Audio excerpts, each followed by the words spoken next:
ubutumwa bwaraye butanzwe na Big FIZZO aho yarari ku butambiro agiye gutanga show mu giteramo caraye kibaye mu gisagara ca Ngozi kuri stade Agasaka.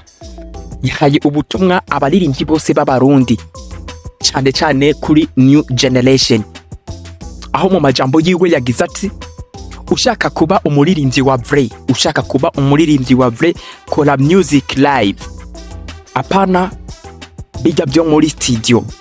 Ushobora kugira akajwi keza muri studio bugabo hageze kuri live bakakubura, baba bashaka kumva ijwi ryawe.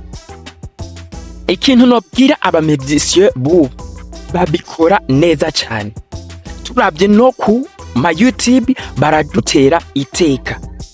Nibige gukora live music. Abamedisiye bariko babikora neza, nibige bazoshikane aho twe tutashikanye.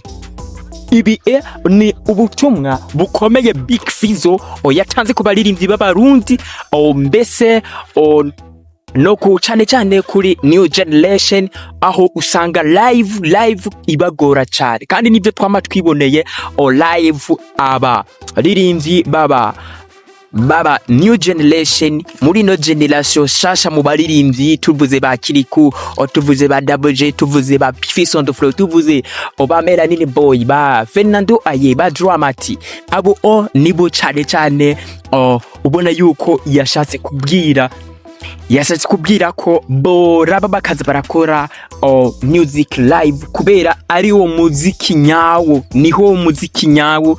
Ashimitse cyane aho yabandanje ashimira n'abafana, mbese aho yagize n'ubundi butumwa ati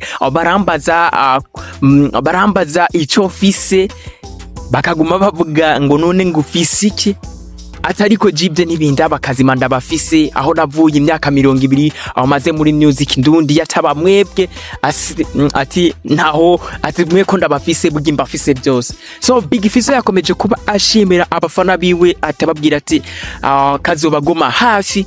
Rero akaba ari bwo butuma yabashije gutanga, utugira ko imbere yuko Big FIZZO aja gukora show Ingozi hari ubutumwa yari yatanze ku rubuga rwiwe rwa Facebook. Ubwo butumwa n'ubutumwa bukomeje igwaho cyane, mbese ni butumwa n'umugani mbese ukarishe kandi ukomeye, aho yagize muri uwo mugani ati ubugari butaribwo bwimara bwimanyura, ubugari butaribwo bwimara bwimanyura. Guys, wumve iri jambo ko harimo amajambo menshi kandi harimo ivyigwa byinshi, mbese reka duce turaba n'abafana uko bagiye batanga amakomanteri yabo, aho umufana wa mbere yagize ati Big FIZZO mukari sana uzi ubwenge bwinshi wubahwe. Big FIZZO mukari sana uzi ubwenge bwinshi wubahwe cyane. Ayo n'amajambo abafana bagiye bashikiriza kuri ubwo butumwa, aho undi mufana yagize ati ugu musaza azananye uburyohe pe, umusaza azananye uburyohe pe. Aho n'ubundi yacagira ati izina nicyo muntu, mugani uri mugani kweli.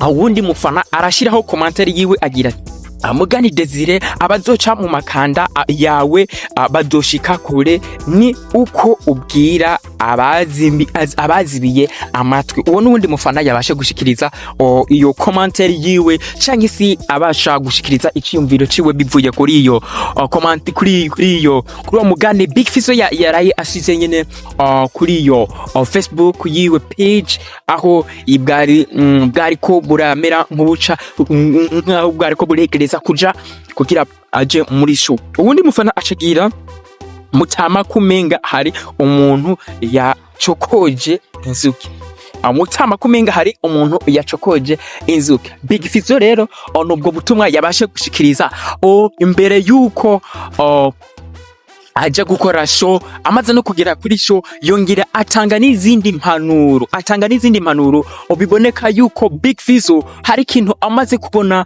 ku baririmbyi b'abarundi, mbese hari n'ikintu bohindura, kandi babihinduye bosanga bimeze neza. Rero ari no majambo ariko aravugisha abantu benshi kuri social medias. Rero Big FIZZO akaba ariyo majambo yashikirije. Reka ndababwira ati Komejimbi aka aka Mega Speaker o Mr Ndabivuga. Aha ni kuri TWENGAKO TV, abana natwe umwanya n'umwanya updates zigiye zitandukanye. Hasta la vista, ndabakunda cyane.